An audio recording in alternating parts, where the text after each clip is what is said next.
I think I was given a gift. I genuinely do. And I was put through hell to test the receipt of that gift, and I passed. And so I think I was given a gift, and I think I was given an opportunity. And the gift and the opportunity is to change lives through this vehicle. And so it's one of those things where I've been given this opportunity and this platform, and I don't want to waste it.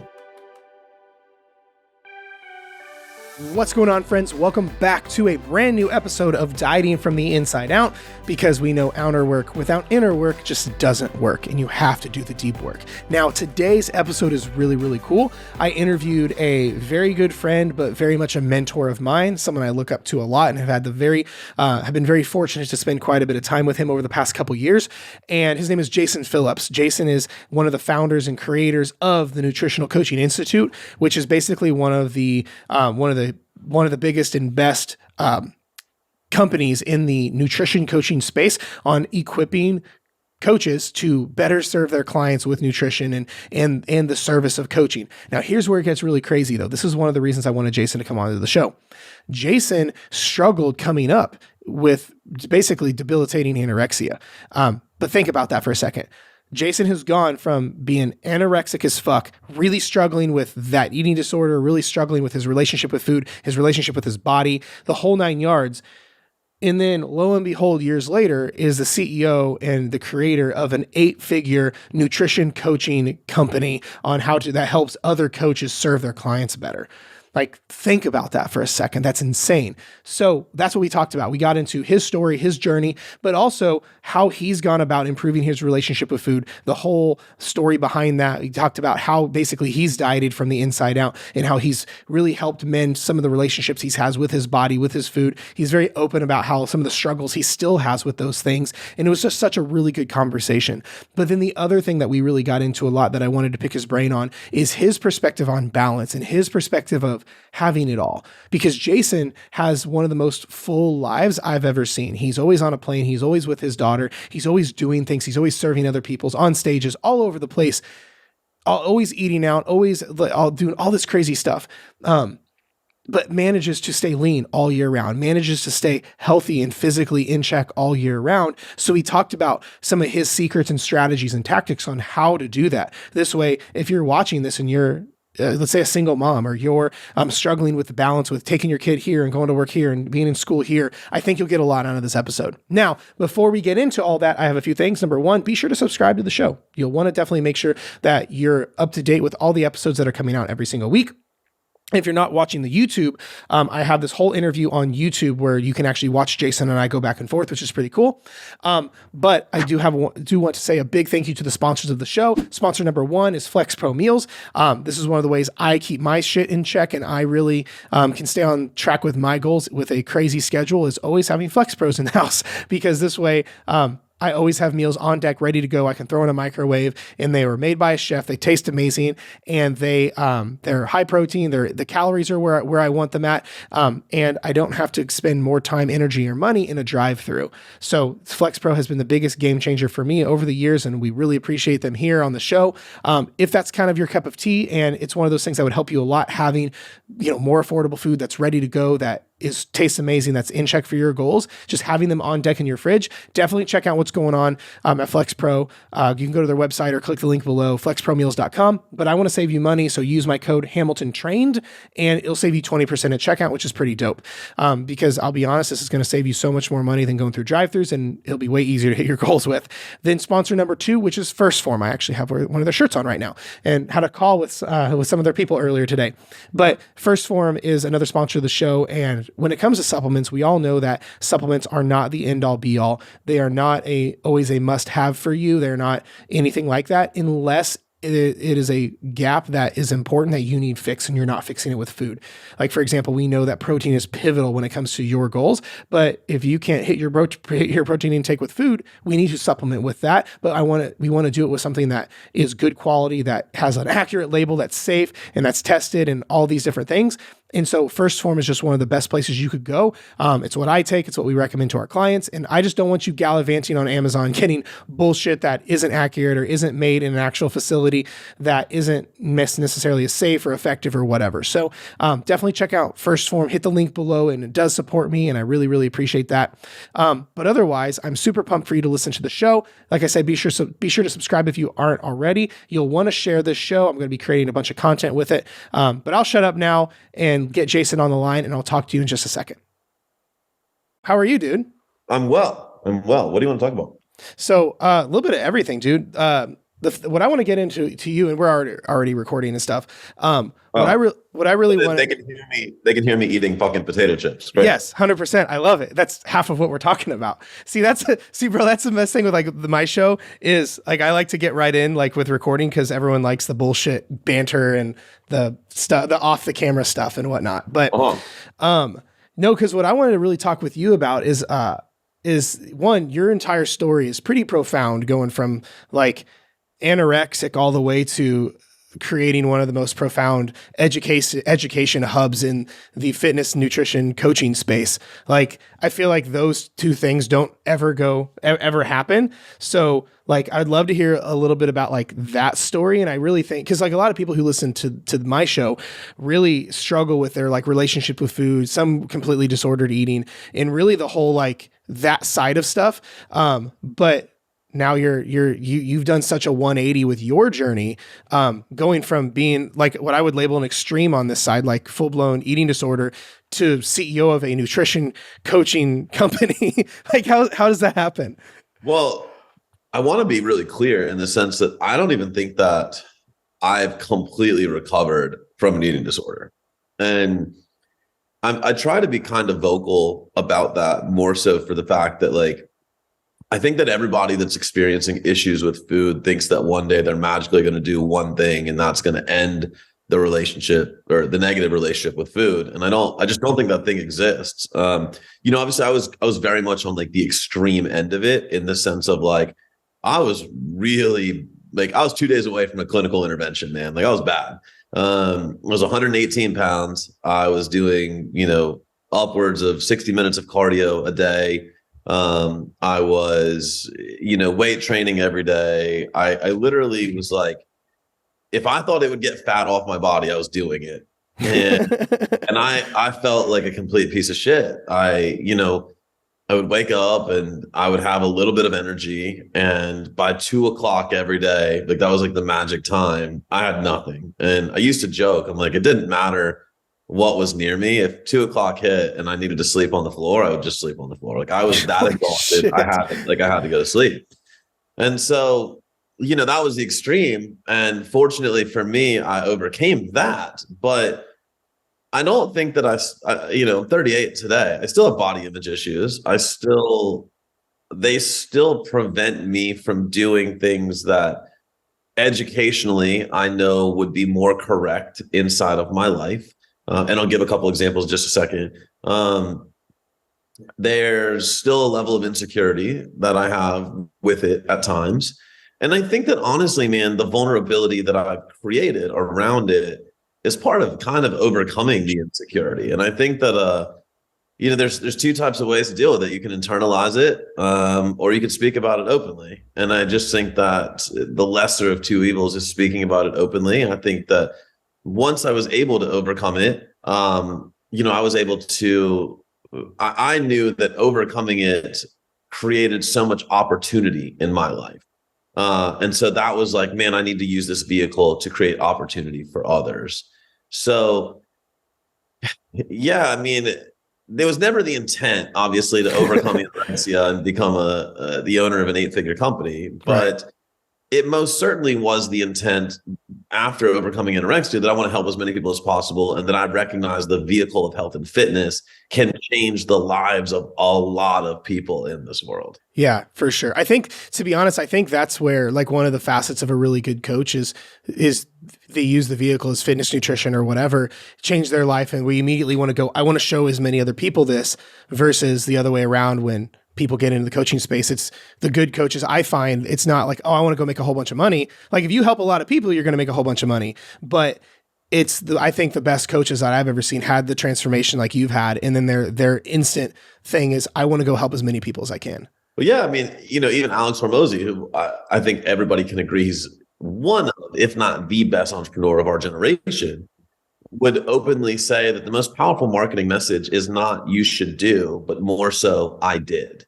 And when you tell people what you've done and you lead by example, you're far more likely to capture trust. But I think deeper than that, man, I don't know if you're a spiritual person. I'm sure there's people out there that have things on spirituality. I'm not overly religious, but I believe that some higher power inserted anorexia in my life and did so with the intent, knowing I was strong enough to get through it and I was strong enough to, provide impact on the other side of it. And I think that, my dealings with an eating disorder have allowed me to connect to clientele on a level that very few coaches can. If you've never had a body image, you look at a guy that struggles with body image and you're like, bro, like sack the fuck up and like get over it. But when you've been there yourself and you recognize like there are just days where no matter what you do, you feel bad about the way you look and it starts to weigh you down in virtually everything you do. That level of empathy cannot be replaced in the coaching relationship. No, not at all. I think that's why like a lot of like my community resonates a lot with my stories, because I never came, when I was coming up in the coaching space, all my friends came out of the womb with 8-packs and I was like the epitome of a fat kid growing up, struggled myself. Like a lot of my following knows my story, but it's because I know what it's like. I know what it's like to not want to take your shirt off at a pool party. I know exactly what it's like to have your jeans cut into you and not feel okay to even sit down in the whole 9 yards. So I think you're completely right on. There's a level of empathy and of I've been there that nothing else can replace. You know what I mean? Yeah. I mean, listen, I think part of the reason some people don't hire coaches is they look at a coach and, we as coaches have to remember our clients put us on a pedestal from day one because we've already achieved the things that they want to achieve. And so there's it's a very gross assumption and it's a very wrong assumption, but it is an assumption that it's easy for us. And I think that we have to build awareness that it's not easy for anybody. I mean, there's like 0.1% of people that are born with just like low single digit levels of body fat. Right. No matter what they do, they don't gain. And like, hats off to them, man. You hit the genetic lottery. But for the rest of us, like we don't have that. And we don't have to worry about. And, I certainly don't come from great genetics. I mean, my father was overweight. My mother actually I would classify her now as having an eating disorder. My sisters are overweight. My brother was borderline an alcoholic. And so I don't come from any healthy relationship with food, man. And so the education in my household is laughable at best. When I first got into wanting to gain muscle, my mom told me that a protein source was chicken tenders. And so that was the advice I got, man. Like, I'll never forget like sitting at a Bennigan's with, some friends that I worked with. And I'm like, oh, I'm going to get that. Like there's some protein in that. And I look back at that time and they probably were like, wow, this guy's a fucking idiot. But, sometimes you got to play the card yourself, bro. Yeah, for sure. So I'm curious, how do you handle these? Like, cause I believe I agree with you that when someone comes from a background of like an eating disorder or some really bigger issues around food and their body and image and all of that, that it doesn't truly forever go away. It just gets manageable. So for you, how do you handle those bad days where like old anorexic thoughts and actions are wanting to come up, or it's a really bad body image day where you just feel like worthless completely? So like, how do you manage the bad days? I would love to say I'm perfect and that I don't give in to them, but I would be lying. There are definitely days that I certainly don't restrict to the degree that I once did, but anybody that has had anorexia that says they never restrict again is a liar. Like Sure. You're bullshit. And so, my journey in overcoming it, I always say there's two levels of trust that I had to create in food to get to where I'm at. And the first level was just that food in and of itself is not evil. Right. And so an anorexic believes, all food is going to make you fat. I've spoken about it before on other platforms, but there's a time where I saw like a registered dietitian and she recommended like cheese and crackers as like a snack. And Typical RD shit. But I was like, I was on my, I was eating before I left the house to go to work. And I had read all the bodybuilding magazines that talked about carbs and fats and, no protein, how bad that is and how much fat there is in cheese. And so I'm on my way to work, and I was working at Best Buy at the time. And I remember like pinching the skin on my abs and like berating myself, like, you fat motherfucker, like, why would you eat that? It's bad. Like, fuck what that dietitian said. And like, I was like berating myself. And so, I had this just a horrible relationship with food as a whole. There was no good food. And so overcoming that, a nutritionist got me to ultimately eat 4,000 calories, which was insanity. I did it every day for like 3 weeks. And I remember looking in the mirror, not being fat, and being like, holy shit, this food thing, it's not so bad. But that was like level 1 trust. And then I think there's a level 2 trust, which is now we got to take food and the control that comes with food. And now we have to learn to trust less control. And so, for me, I was very young. I had my eating disorder 18, 19 years old. I hadn't hit 21 yet. And so at 21, a normal college kid does normal 21-year-old things. Like, you go out, you have some drinks, you end up having had too many drinks sometimes, and you end up getting food at that time. And, so for me, I went away to college, and prior to college, everything was controlled. All of a sudden I get to college. I didn't want to be the weird kid. And so I had to do what my friends were doing. And so, we'd be out drinking. Tallahassee, Florida, there's like a drive-through Subway. We went through Subway at like 3 a.m. And I remember eating, and I was like, fuck, I had too many carbs, too late at night. I'm like, this is horrible. I'm going to wake up fat tomorrow. And I woke up and I look in the mirror, not fat. I'm like, oh, wasn't so bad. Right. And then, we're out, we're drinking again. Everybody wants pizza. I'm like, this is horrible. I have pizza. Had to, wake up in the morning. I'm going to be fat. I look in the mirror. I'm not fat. And like, I had to go through so many of those things to truly like trust that the randomness and the less control was actually going to be okay as well. And I only tell you those stories to illustrate the fact that I think anorexics or anybody with food issues is very hyper aware of certain foods and their effect on the body. I think that if you ask any former eating disordered person, and maybe this is my own bias, I'm certainly not speaking from a clinical knowledge piece, but at least anecdotally, what I've experienced is if you ask them, they really could tell you how they feel after certain foods, what it does to their body cosmetically after certain foods. And so, to this day, to give you a really good example, I could eat, you've been around me. I could eat pizza. I could eat burgers. I could eat whatever, like Capital Grill, right? No issues. Wake up the next day. I have with reasonable accuracy could tell you what the body's going to look like. But I can also tell you, if I go to the Cheesecake Factory, when I get a piece of cheesecake, like, it is a shit show the next day, guaranteed to look worse. The bodybuilding world would say watery, but guaranteed to look like I put on a couple pounds. And I know it subsides after 2 to 3 days. But I had to learn to trust this, because I remember I was like, God, I'm a fat ass. I shouldn't have eaten that. Right. And I just had to learn to trust the journey. So, I wouldn't say that I'm better. I think I just have more awareness. And I think that, I would love to say that data solves it, but it doesn't. Like I'm wearing a Whoop right now. And so I would love to say that I wake up some days and my recovery score is low. So that tells me I should eat more. But if I wake up, my recovery score is low and I don't like the way I look, it's hard to eat more. Not saying I won't, because I'm intellectual enough to know what works and what doesn't work. And when I go to a place like, Vegas, where if I know we're going to be at the pool, or, if we're going to the Bahamas and we're going to be on the beach, like, yeah, I'm a vain motherfucker. I want to look good too. So, to the anorexic coming on here that has built this big nutrition coaching empire, like, is kind of saying like, dude, I'm just like you. I still have issues. I still look in the mirror, don't love what I see, but I think I've just built a level of knowledge and I've been through enough that I have faith in the long game. I probably had my biggest breakthrough this last year, which doesn't speak to anorexia at all. Which, on the other side of anorexia, I would say at some point I almost became bigorexic. In college, I used steroids, and I got up to like 206 when I was like really trying to be on like the covers of magazines and shit. And so I always had like this thing, like, I spent 18 years of my life until like 36 training to get bigger and have a certain image, right? And so all of a sudden to recently I've wanted to pursue professional golf again.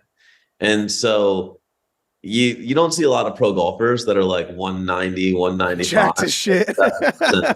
Right? They don't look like me. So I was like, I probably need to get a little more functional for this golf thing. And it was this like give and take. It was like I would do the functional stuff for a couple of weeks and I would look in the mirror and I would drop a couple of pounds and I'm like, this is horrible. Like I'm becoming a skinny bitch. Right. And so like now all of a sudden at one point in my life, I wanted to be skinny. Now I don't want to be skinny. Like it's just a constant mind fuck. I'd say I had my biggest breakthrough this year where I really committed myself. I'm going to do the functional training. I'm going to do it with intent to be better at golf and to move better. And I'm going to wake up in the morning and I'm going to be like, you know what? I like what I see. I like how I feel. And if nobody else likes it, then fuck them. And that was really, man, like that was a breakthrough for me because I would say for 38 years of my life, I gave that power away. And so I tell you that kind of as the final piece of the story to say, I think so many people develop issues with food because of insecurity around the thoughts of others. Not saying it's the only reason, but I think that it's a big reason is we want to be well liked. We're not well liked, so we want to like ourselves. There's so many issues inside of that rabbit hole.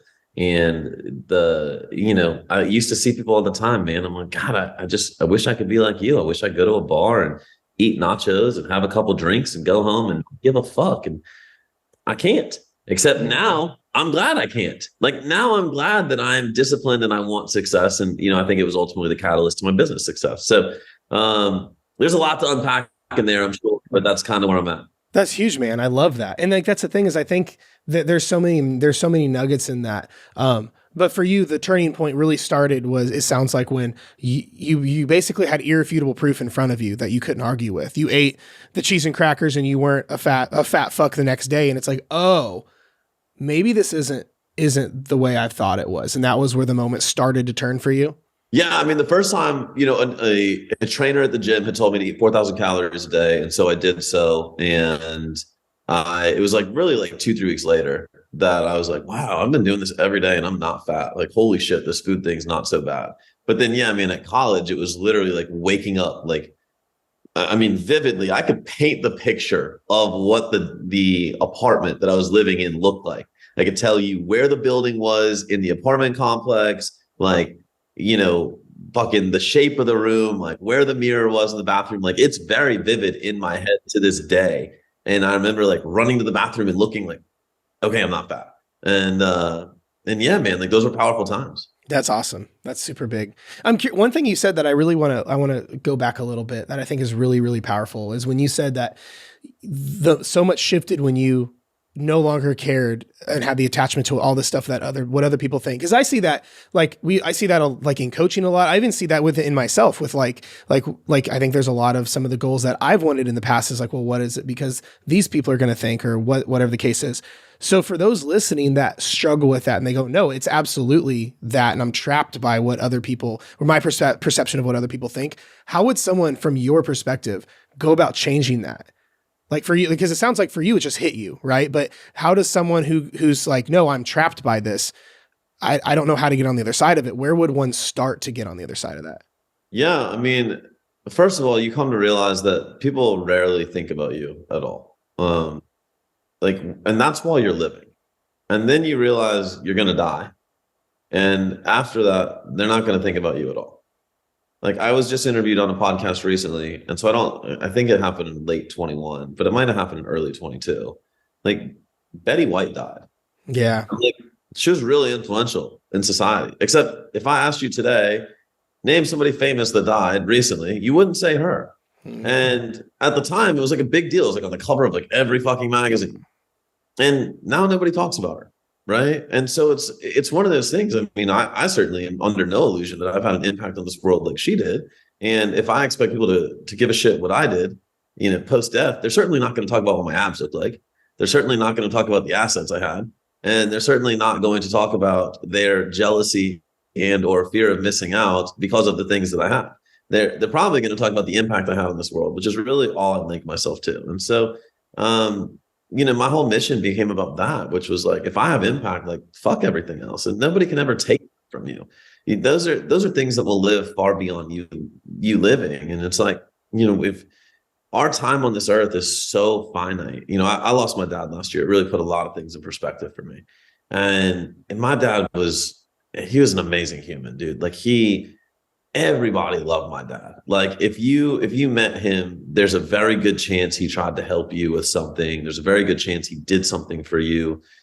He was so selfless, and he never had a lot, but he always gave a lot. And I was like, man, like going to his funeral, so many people from the community came. Like nobody was invited. Like nobody put out these invites like about my dad's funeral. And like we got there and there was like hundreds of people from his community. And I was like, damn, like that's impact. And my dad was overweight and he just didn't give a fuck. He's like, it was actually a point of contention with he and I towards the end because he was sick. And I kept saying, I wish you would give a fuck a little bit more because, I have a daughter and I would love for her to be around her grandfather longer. And he said, I'm happy. He said, I'm gonna do what I can. I'm never going to intentionally hurt myself, but I'm also not going to not love what I'm doing. And, I think so much of that situation just rubbed off on me. I don't know as though there's a great way, at least that I have, to get over what other people think. I think to some degree as humans, we live in a very comparison-driven society. I think social media drives that even further. And I think we have more awareness today of what other people have and what they're doing than ever before in history.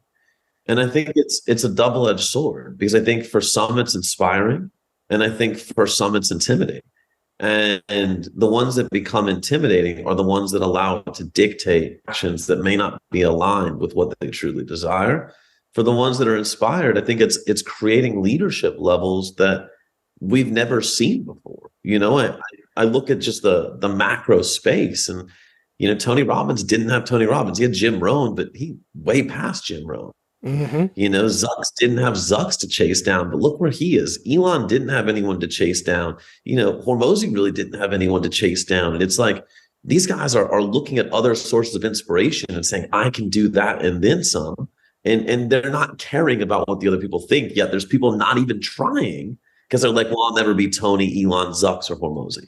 And that's the great gap, right? That's the big dichotomy. And obviously when it comes to personal feelings and body image, it's just a whole nother level, but really the same principle. No, absolutely. I think that example, it was when I think it was when I first heard Hormozy talk about that, the death analogy with like Karen, like that was one of my big moments where it was like, oh shit, he's right. Like everyone is, when I die, the immediate people are going to be sad. They're going to be crying at the funeral. But then that evening, they're going to be figuring out where they're going to go eat at and get drinks at. And then what that really solidified was I was over like 2 days ago. I was at a funeral. My wife's grandpa died, and we were at the funeral for that. And everyone was there. Lots of crying. The immediate family was super upset.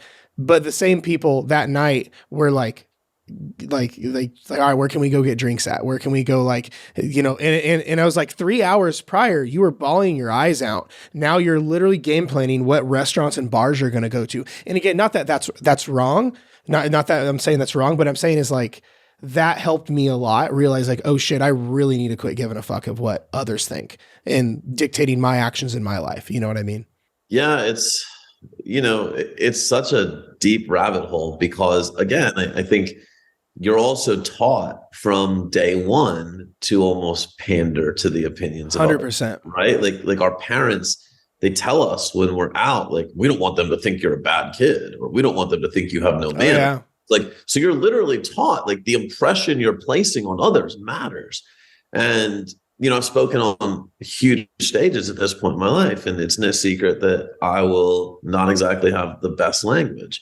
And, my mother growing up was like, well, you can't say that. They're going to think you're horrible. And now I get on stage and I'm like, I don't give a fuck what you think.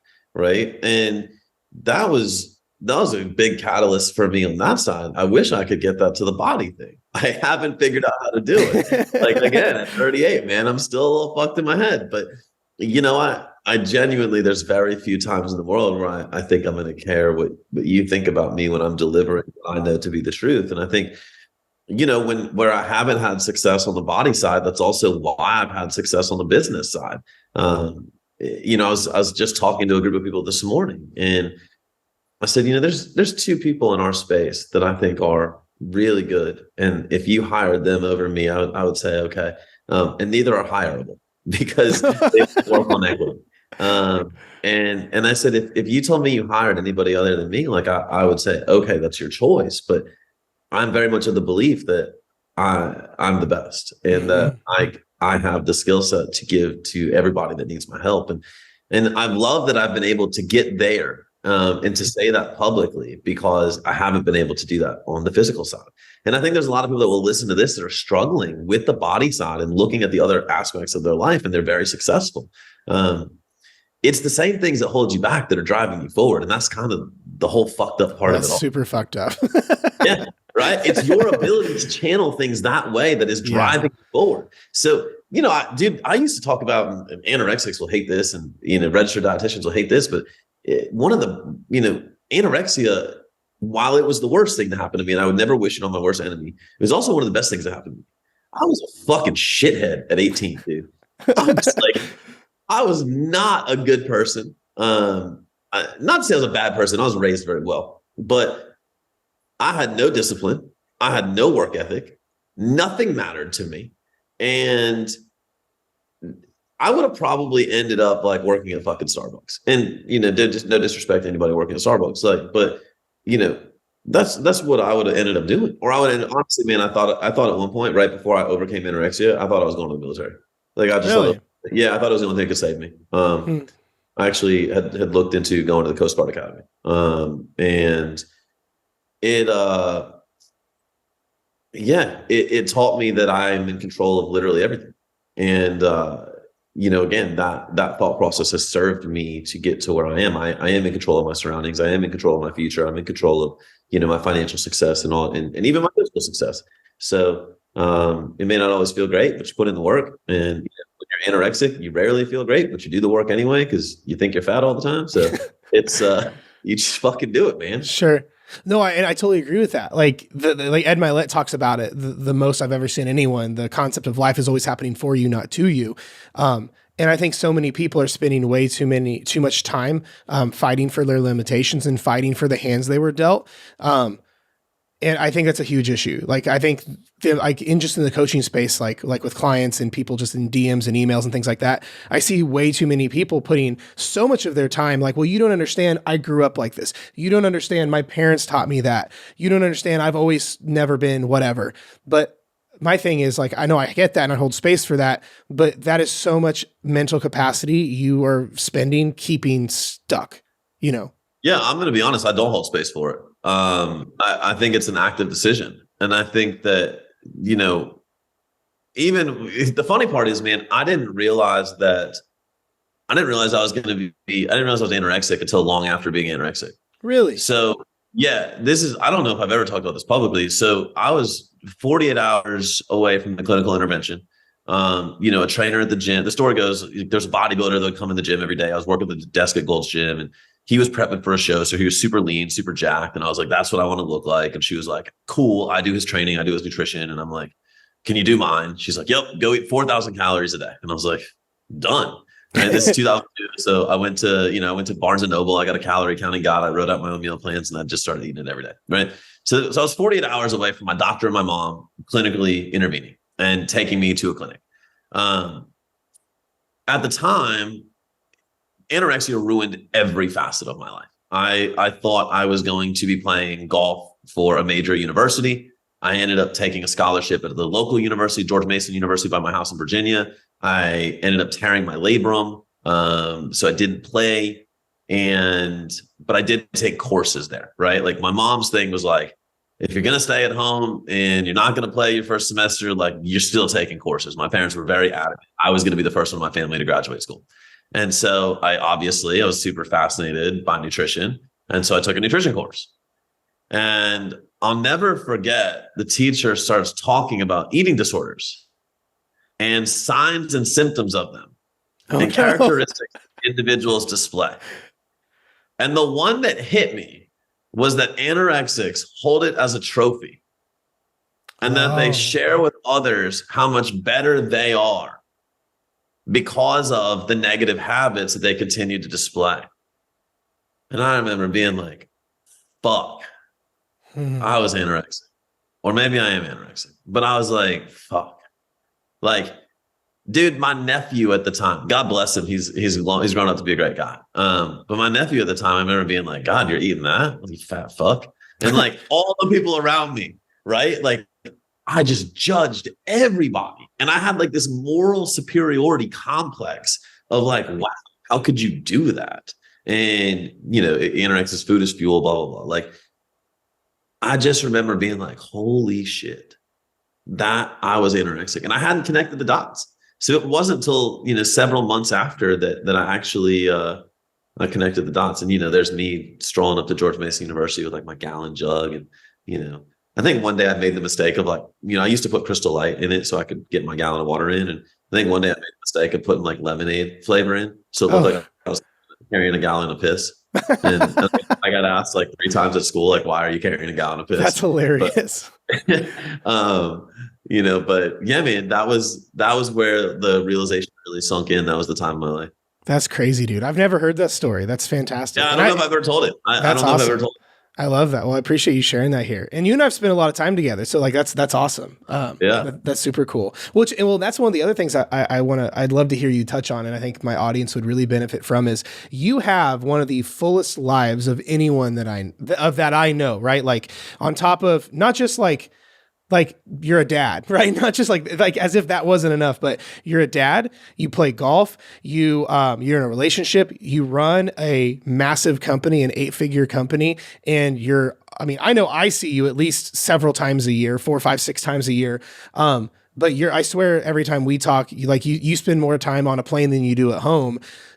And then you love going to things like we've gone to UFC fights together. We've gone to fights together, like all these things. Yeah, we got another fight together this year, man. Yeah, 100%. I'm pumped. Well, now, my question is, how the fuck do you balance that while still having your goals aligned, and especially like your more aesthetic goals? Like most people I know, like we see they have trouble keeping their kids or keeping their shit together while their kids are in soccer and they have a job and that's it, let alone have a life as full, as crazy, and as psycho of a calendar as you have. Like, how do you keep all that together? And I hate using the word, but if I had to use it, like balancing all of that. Yeah. I was gonna say, I'm gonna answer it 2 ways. The word you used was balance. And so I'm gonna just be very honest. You don't. Anybody that thinks that I'm balanced is absolutely psychotic. And you're not. you just can't. But I also say it's seasons. And so I'm in a season that lacks balance, and I'm okay with that. Now, that being said, there are certain elements that I will not sacrifice balance in, meaning if you looked at my schedule, you would see that the majority of my travel happens every other week. And the reason for that is I have my daughter every other week. And so when I have my daughter, there's no travel. Very rarely will I break that. And when we have my daughter, we're home. She's the priority. Now, the off weeks, if I got to travel, I got to travel. And the truth is, the mission is 1 billion lives. The mission, like the foundational mission of my company, is to change 1 billion lives through the vehicle of nutrition coaching. And it's not change Jason's life financially. It's not give Jason lots of peace of mind. It is 1 billion lives. And so whatever we do, we do it in that vein. And that requires a lot of sacrifice of me as a person. So to say that I'm balanced today would be a lie. To say that I'm working towards balance would absolutely be the truth. And so, I've openly talked about 2022 was the year of yes. I did a lot of fun things. 2023 is the year of no. I'm turning down as many things as I possibly can. Give you a really good example. I just came back from an event in San Francisco. I was supposed to turn around. Today's Tuesday, I think. I was supposed to turn around tomorrow and go to Nashville. I've shut that down. I have a trip in 2 weeks to go out to the Super Bowl. I am doing that, but I was invited to a trip shortly after that. I shut that down. And these are opportunities I probably would have taken last year. But I also look at that and most people are like, wow, that's a ridiculous schedule. And I said, yeah, but I also have ridiculous outcomes that most people also desire. And so you don't get the outcomes without the inputs. Yep. And so I don't get to say I want things without being willing to do the work. And that's one of the things that my dad instilled in me really early is, like, you don't get to say you want anything unless you're willing to do the work to get it. So don't bother saying you want it if you're not willing to do the work to get it. And early in life, I was somebody that just, I want this, I want this, I want this. And like, my dad's like, go fucking work for it. And that's how I've honestly viewed everything in my life is, I don't want to be average. I don't want to be normal. And, I had a good friend. He played football at Boston College. He wrestled in the WWE for a while. And I remember he said to me one day, he's like, if I'm ever average, I'm done. And he said, I don't care how that ends up. He's like, I just don't want to be average and I don't want to be normal. And he's like, I don't want to wake up and go to the office. I don't want the 5 o'clock shadow. He's like, I don't want to fucking be normal.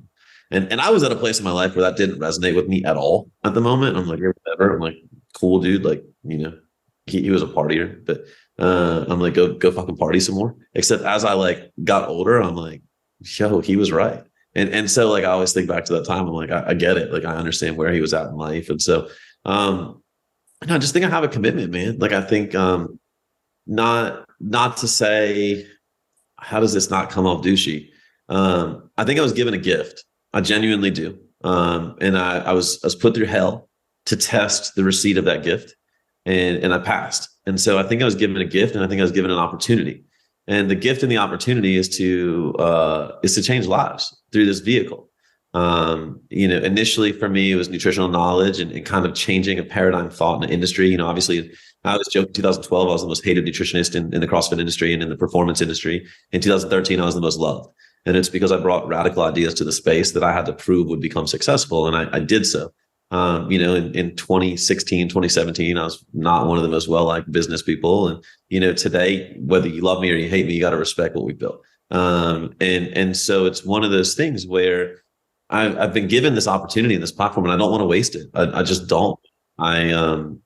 There was not to say there hasn't been times that are great and times that aren't so great. There are absolutely times where you experience burnout.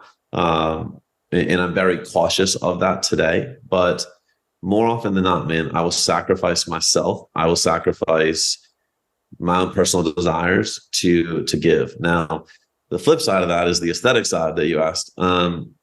That's where my superpower of being a former anorexic comes in, man. You just, I think that anyone that's been eating disordered is very hyper aware of the effect of food. And I think you just become really good at managing it. I haven't counted a macro in years. I will tell you that if you put a gun to my head, you said, do you overeat, undereat, or eat on target? I guarantee you I undereat 90% of the time. But I'm also massively, and I apologize for the glare here, I'm trying to move. No, you're good. I'm also massively in tune with my body's biofeedback. Meaning I can wake up in the morning and I can tell you physiologically how I feel, what I need to eat to offset any. And that's a skill that I think every coach should be trying to help their clients acquire, because, this is something you're so good at, is when somebody leaves your program, it's not because they left, it's because they graduated, and they graduated into real life. Yeah. And they've not only gotten to where they want to be, but they've developed the skills, tools, and resources, and they can take that into the real world and apply it and continue to see success. And I always say, the determinant of a good nutrition coach is not what happens in 10 weeks, but more so 10 years. And I think that that's the skill set that I think keeps me going at a high level. It allows me to, it allows me some days to eat lower carb, some days to eat higher carb, some days to eat everything in sight, and some days to eat very little, because I genuinely am in touch with what's going on physiologically. And I think that's just something I've worked hard to achieve. Sure. Well, and it's something that I've noticed too, for those listening, from spending so much time together, and things that I've observed about you with this stuff, like if someone says, Jared, you spend a lot of time with Jason Phillips, how do you think he balances and manages it all? Is you're still very intentional about, about your what I would call your big rocks. Like we'll be doing an event, and while like me and my friends are going to lunch, you go get a training session in, or like we've been in Vegas and it's like 9:30, get the fuck out of my hotel room. I'm going to bed. You're not staying out until like 3 a.m. popping bottles. Things like that. Every time we're eating, you're still making better choices. Like even though you do live this amazing full life, and I'm very grateful for when we can share that together. It's one of those things that I've noticed you're still so in control, and you're still very, very, where am I looking for? You're still very in charge of what you're choosing to do versus I think a lot of people who don't balance, that's when they whip out the all or nothing card. They whip out the fuck it, I don't care, I'll start over when I get back. So they binge eat for the next 4 fucking days, don't get training sessions in, don't go to bed on time, things like that. That's good, man. I've honestly never thought of it that way, but that's a great awareness piece. I think that I definitely always feel in control. Be the control freak in me, but I guess I'll never find myself in a position where I'm like, oh, well, I'm out of control. So fuck it. You know what I mean? Like, and I'm headstrong enough to, we could be somewhere and the menu could be all shitty food. And I'm like, come on, like, I know you got something in the back. Right? Or I'm like, fuck it, I'm going somewhere else. Sure. But yeah, I think I love the notion of big rocks because, for me, sleep is a big one. You will rarely, and I think people hear busy schedule and they immediately think lack of sleep. You will rarely find me on a morning where I didn't get at least 7 to 7.5 hours, but I aim for 8 every night. And I know for me that sleep is huge. I'm a dickhead if I don't sleep more, 8 hours or more for a couple of nights. And I sense it in myself, man. Like it was funny during the pandemic, I got really in tune with some of that stuff. And I was actually living at my parents' house just because why not save some money? And it probably sounds so bad, like 8-figure business owner, save some money. But my dad was sick and I wanted to be there. And I didn't need to be anywhere. So why not just hang with my parents and take care of them? But I remember some days I would wake up and I'm like, man, I'm in a bad mood. And nobody would be able to tell because, I'm not going to take it out on them. But I'm like, God. And so I would just lay in bed and I would do nothing. And my parents live in like a super small house and they're really ain't shit to do in, fucking death's waiting room, South Carolina. And I say that because it's like a 55 and up retirement community. So I always joked with like death's waiting room because everybody in there looks fun. But there's nothing to do. So I'm like, fuck, I'm just going to lay in bed and watch some TV. And I remember I'd wake up the next day and I was happy as can be. And I built this correlation. I'm like, man, like I need to sleep and I need my recovery. And so, yeah, like it's very foundational. I also need I need calories. I'm not as hyper obsessive about macros because I think that as a nutrition coach, we always emphasize protein.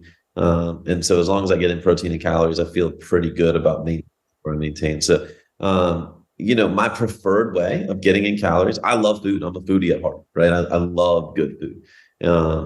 And my preferred way of doing it is under eating throughout the day and then just backloading and, going to an epic dinner and not caring at all what is on the table and just getting into it. Right.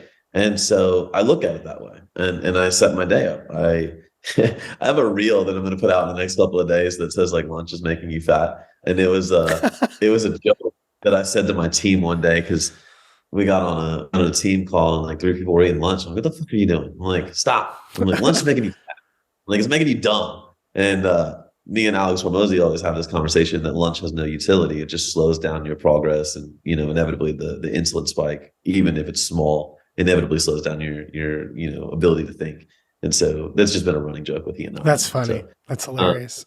But yeah, man, I just, I found ways. And I think that more importantly, I think that more than finding out how I do it, I would encourage people, if you're trying to function at a high level and do a lot of things, I would just encourage you to do it your way. Man, like, Joe Harris, right? KLD, I think keto lifestyle diet. Yeah. So like Joe works at like 2 a.m. and I'm like, bro, go to sleep. And he's like, I can't. He's like, I work until, 3 a.m. He's like, and then I sleep till 10. And I'm like, dude, I'm done by 10. Like I started at 5. And he's like, yeah, it's just, but props to him because he's like, I own it, I do it. And I think that that's beautiful. And I think that's the real magic, because I think so many people see, I remember on Instagram, it was a trend. Everybody would say, at Hormozy time, because Alex wakes up at like 4 a.m. and everybody would tag him and be like, oh, I'm up at Alex's time and I'm grinding. And I'm like, dude, I did that back in the day. I remember when Eric Thomas put out like the success videos, and you got to be up at 3:45. You know who's up at 4? Donald Trump's up at 4. And then you want to be more successful than Donald Trump, you got to be up before him. You got to be reading shit. You got to be doing shit. And so I remember I was all hyped. And I set my alarm at 3:45 and I woke up and I like walked to the living room and I'm like, great. Like, what now?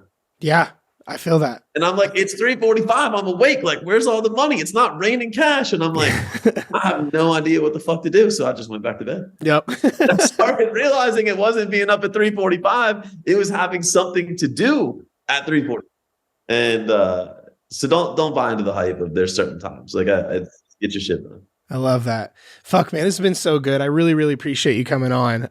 So last question. What's next for Jason Phillips? Like what's, I know this is the year of no, but like what's some stuff you're really excited about right now? Yeah. Well, I haven't talked about it publicly, but I'll say it on here. I turned down the sale of NCI last year. I had a very significant opportunity on the table. I walked away from it. So it means taking NCI to the next level. I have several ideas. For me today, it's trying to organize the order in which I need to pursue them.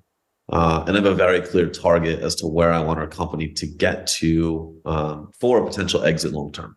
I've always said from day one, I'm building NCI to sell. And so I certainly will achieve that, I believe.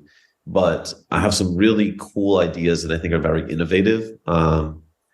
But I think that for me as a person, it's doing more things I want to do and not distinguishing that from success. I think that in my early professional career, I looked at success as doing the things that needed to be done.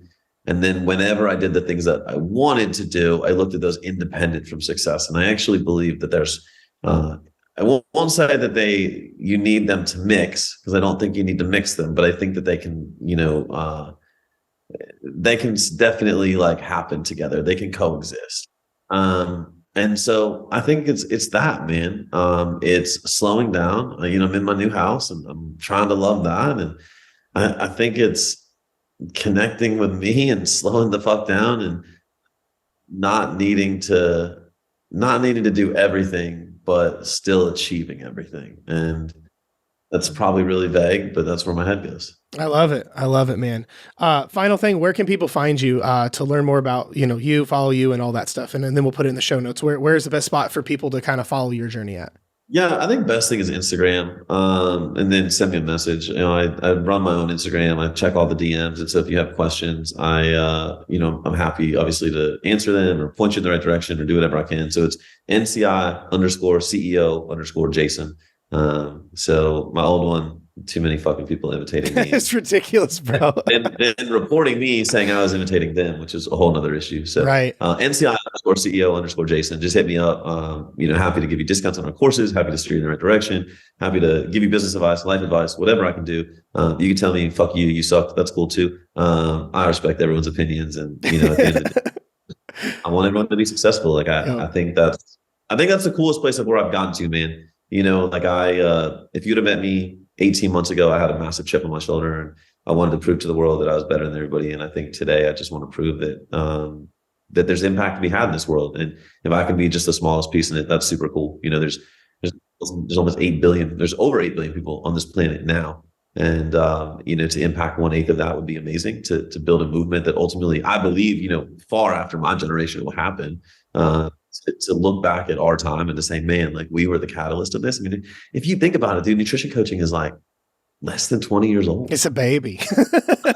20 years old. Yeah, man. It's like, here we are, we're like the pioneers. And I think it's so fucking cool that we get to be such an integral part of this movement. And so I'm just forever thankful for it, man. I think that not enough people really take the time to understand what they truly have. And, at the forefront of that is being healthy and having a clear mind and having amazing people around you and amazing opportunities. And, this is one of them, man. Like obviously what you do is amazing. And I'm extremely fortunate to be just the smallest part around it. And I'm so grateful to watch your journey to helping so many people, man. So I always do it when I'm a guest on the podcast, but I just want to extend appreciation to you for taking time out of your day to put content like this together, because this is going to reach people and they are getting value from it every single day. And you are a catalyst to them completely changing their life. So props to you, man, for doing what you're doing.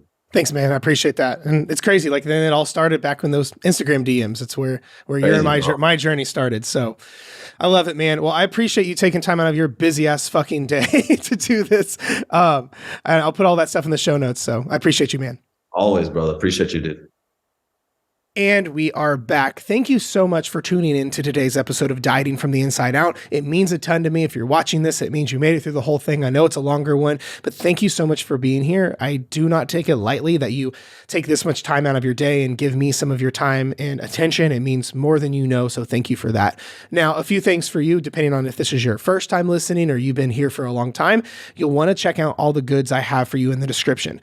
So number one, definitely go check out our actual podcast website, dietingfromtheinsideout.com, because you're going to find some cool shit. Number one, you're going to have all the links to all the episodes. You're going to have, going to see all of the actual interviews if you like to watch them. We have all the actual interviews there. We have all the show notes. We have all the specials. We have all the goods that you're going to want to see and have access to. It's all right there on the podcast site. But then also we have the transcription of each episode. So if you don't either have the time or you're in a place you can't listen to a show, or you want to go back and kind of have some notes and things like that, we have all episodes transcribed in like blog style posts on the show. So if you really resonate with an episode, you'd like to listen to or to read it more, get some quotes, get some, just be able to read through it, that kind of way, we have that here for you. And I'm so fucking pumped. So I've been getting a lot of great feedback from that. So if you're into that, you'll want to check that out. And that's at dietingfromtheinsideout.com.